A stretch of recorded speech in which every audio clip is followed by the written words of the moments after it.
At live nagpapatrol ang isa nating kapamilya. Nasaan ka ngayon at ano ang sitwasyon ngayon dyan?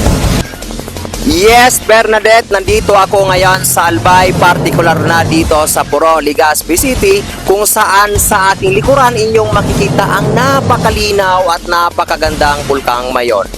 Alam naman, Bernadette, ng karamihan na sa lahat ng bulkan, ang Bulkang Mayon ang may perpektong hugis puno. Pero di dyan magpapatalo ang ilan sa ating mga katrabaho na feeling perpekto.